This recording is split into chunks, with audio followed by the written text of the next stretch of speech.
Salut à toi et bienvenue dans cette nouvelle vidéo. Alors aujourd'hui, on va s'attaquer à un sujet un petit peu touchy. En fait, on va parler, comme tu l'as vu dans le titre, du végétarisme et du végétalisme. Tu connais sûrement des gens dans ton entourage qui sont végétariens ou végétaliens, et tu es peut-être toi-même végétarien ou végétalien. Tu auras donc remarqué que quand on parle de végétarisme ou de végétalisme, on entend souvent la même chose. Non mais l'homme il n'est pas fait pour manger uniquement des graines et des plantes, tu vas être carencé, blablabla. Aujourd'hui, je te propose qu'on regarde ça d'un peu plus près.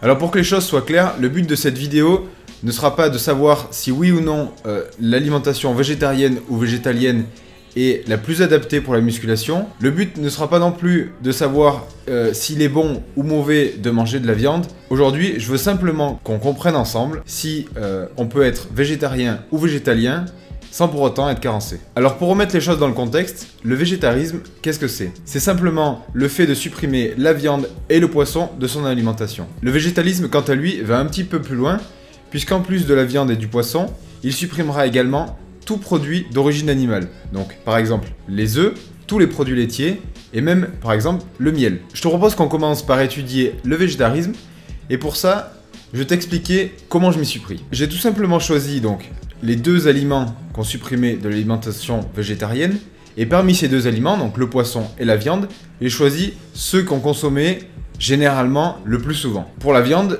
j'ai choisi du poulet, du jambon et un steak de bœuf. Pour le poisson, j'ai choisi du saumon et du colin. J'ai volontairement exclu tout ce qui est foie, tripes, etc. pour ce qui est de la viande, car je sais que beaucoup de personnes n'en consomment pas sans pour autant être végétariens et ne sont pas carencés. De la même manière, les fruits de mer, certaines personnes sont allergiques, certaines personnes n'aiment pas. Je n'ai donc pas choisi de fruits de mer pour faire cette analyse. Une fois que j'avais choisi ces aliments, j'ai regardé ce qu'ils contenaient en termes de macronutriments, protéines, lipides, glucides, et micronutriments, tout ce qui est vitamines et minéraux.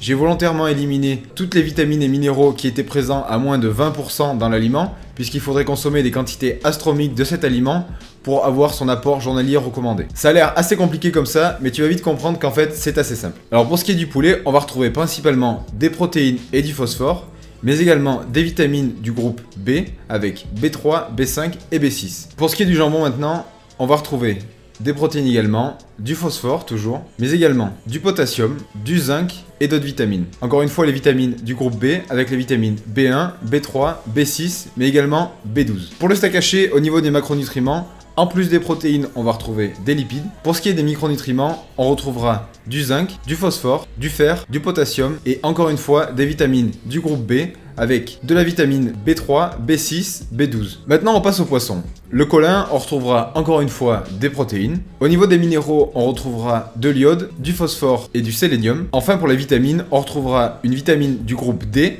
et de la vitamine B12. Enfin, on peut parler du saumon. On retrouvera encore une fois des protéines. Cette fois, comme pour le steak haché, on retrouvera des lipides, cette fois-ci de meilleure qualité que pour le steak au passage. Et on retrouvera un petit peu la même chose que ce qu'on a déjà vu, potassium, phosphore, sélénium, les vitamines B1, B3, B5, B6 et B12, et également de la vitamine D. Lorsqu'on est végétarien, on choisit de ne plus consommer ni de viande ni de poisson, mais on peut toujours consommer des œufs et des produits laitiers. Je te propose donc qu'on regarde ce qui se trouve dans les œufs et les produits laitiers. Pour les œufs, on retrouvera des protéines et également des lipides. Au niveau des micronutriments, on retrouvera pour les minéraux de l'iode, du sélénium, du phosphore et du fer. Enfin, pour ce qui est des vitamines, on retrouvera de la vitamine A, mais également de la vitamine B2, B5, B9, encore une fois la vitamine B12 et aussi de la vitamine D. Maintenant si on prend du lait, on retrouvera du cuivre, de la vitamine B12 et du calcium. Enfin, dernier aliment que j'ai choisi, le fromage. Aujourd'hui j'ai choisi un fromage de type Cantal, tu comprendras pourquoi. Et au niveau des macros, on retrouve des protéines et des lipides. Pour ce qui est des micronutriments, on retrouvera du calcium, du phosphore, du zinc, mais également de la vitamine A, de la vitamine B2, B9 et B12. Du coup, si on dresse un bilan des macros et micronutriments qu'on retrouve dans la viande et de ceux qu'on retrouve dans les œufs et les produits laitiers, on pourra remarquer que l'alimentation végétarienne, à première vue, est carencée en certains micronutriments. Il manquera donc, dans les exemples que j'ai choisis, le potassium, le fer, la vitamine B1, B3 et B6. Le truc, c'est que ces micronutriments, tu peux les retrouver autre part que dans la viande et on va voir qu'il y a même des ingrédients qui sont bien meilleurs que la viande pour les avoir. Par exemple, les vitamines B1, B3 et B6 sont présentes en très grande quantité dans les céréales.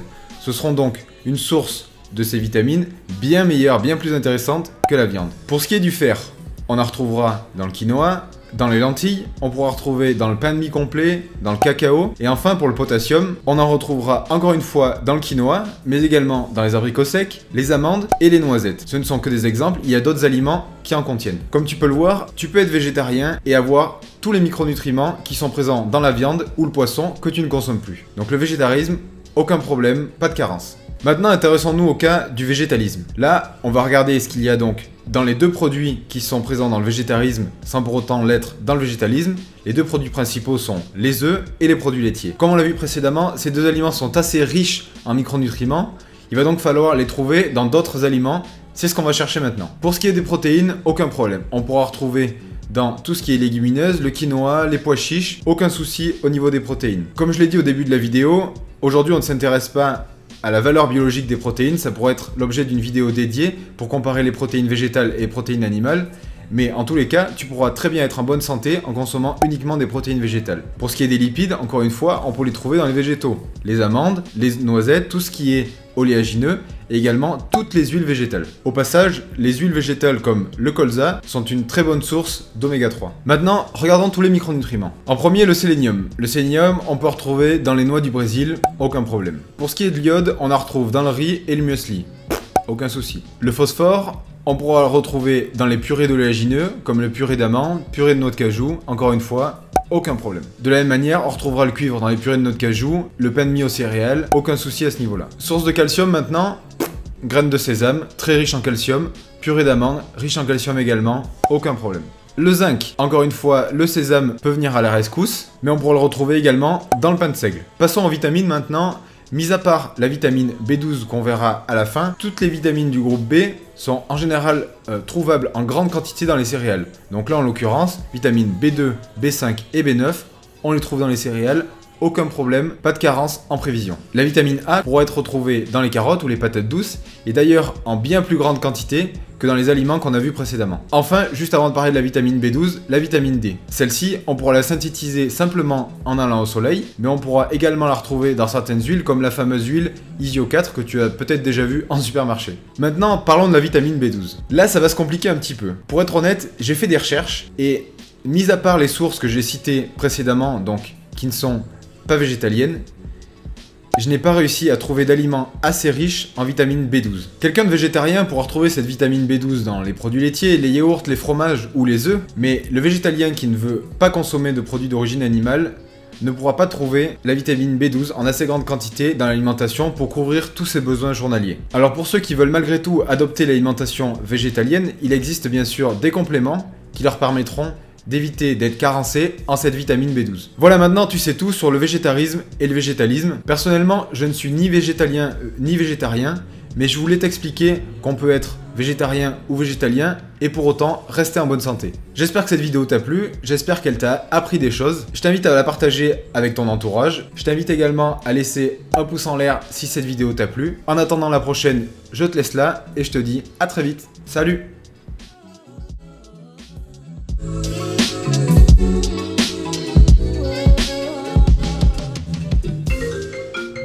Ah, fais chier, bordel!